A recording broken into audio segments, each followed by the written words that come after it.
বিশ্বাস করেন, মাঝে মাঝে আমার নিজেরও উপরওয়ালার প্রতি অভিমান হয়ে যায়। যখন আমি নিউজগুলো করতে যাই, এমন অনেক দৃশ্য দেখি, আমি চিন্তা করি আমি তো মানুষ, স্রষ্টার সৃষ্টি, আমারই এতটা খারাপ লাগে। আমার হাতে যদি জিনিসপত্র থাকতো, ক্ষমতা থাকতো, সংসার পরিজন এগুলোর টান না থাকতো, ব্যক্তি জীবনের চাহিদা না থাকতো, দুনিয়ার প্রতি লোভ না থাকতো, কবেই হয়তো চলে যেতাম। পারি না। নিশ্চয় আপনিও আমার মতন ভিডিও দেখেন, আমাদের দেখা ভালো লাগে, একটু কথাটা শুনতে চান, তাই না? শেয়ার করে দিয়েন। ভালো সংবাদ আছে, শেষের অংশ ভালো সংবাদ। তো যিনি উপরে আছেন তিনি আসলে এমন এক পরীক্ষা নেন, এই পরীক্ষায় পাশ করা মনুষ্য জাতির জন্য আসলে সম্ভব না।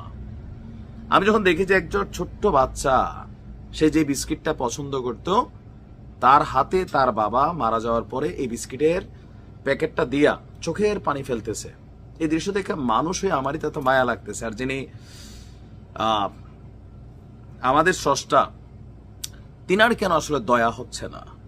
এটার বিভিন্ন ব্যাখ্যা হয়তো ইসলামিক যারা স্কলার আছে দিতে পারেন, বাট আমাদের ক্ষুদ্র বা দুর্বল মন, আমরা কিন্তু এই প্রশ্নটা করি যে উপরে বৈশা মাওলা পাক আসলে কি খেলা খেলছেন, তাই না? মানে এটা কিন্তু আমাদের আসে, যে এই কথাগুলো চলে আসে। আজকে যে ভিডিওটা, ওই যে দুর্বল মন থাকে না, যে কোনো একটা সিমটম দেখলে মনে হয় এইটাই মনে হয় শাস্তি শুরু হয়েছে। এটা হয়তো বা মনের সান্ত্বনা দেওয়া হতে পারে। অনেকে মনে করতে পারেন যে কাকতালীয় ভাবে, ভাই ওইটাই, আমরা দুর্বল হৃদয়ের মানুষ, তো ওনার অস্তিত্ব বিশ্বাসের জন্য মাঝে মাঝে আমার কাছে মনে হয় যে ফিলিবাসীর বা গাজাবাসীর ডাক কি কিছুটা কবুল হইল? একদিকে যুক্তরাষ্ট্র জুড়ে বিক্ষোভ চলছে, এখানে আর কোনো অভিযান যেন না হয়। অপরদিকে আমেরিকা থার্ড পাঠাচ্ছে। জনগণের কথা প্রশাসন কখনোই শোনে না, সরকার শোনে না। যুক্তরাষ্ট্রের নাগরিকরা এটা নিয়ে প্রতিবাদ করছে, তো ওই দেশের নাগরিক যারা, তাদেরকে আর বার করবে কোথায়? কিন্তু বিদেশিরা একটা পোস্ট দিল, আপনাকে সিটিজেনে হাত দিয়ে দিবে, ট্রাম্পের নির্দেশনা। এই যখন পরিস্থিতি, তখন যুক্তরাষ্ট্রে গতকালকে এক ভিন্ন রকম ঘটনা।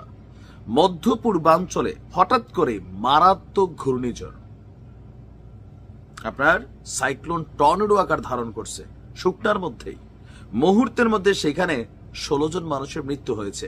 আমেরিকার গণমাধ্যমগুলো কান্নাকাটি করতেছে, সরকারের সমালোচনা করতেছে, দুর্যোগ ত্রাণ ব্যবস্থা কি হয়েছে?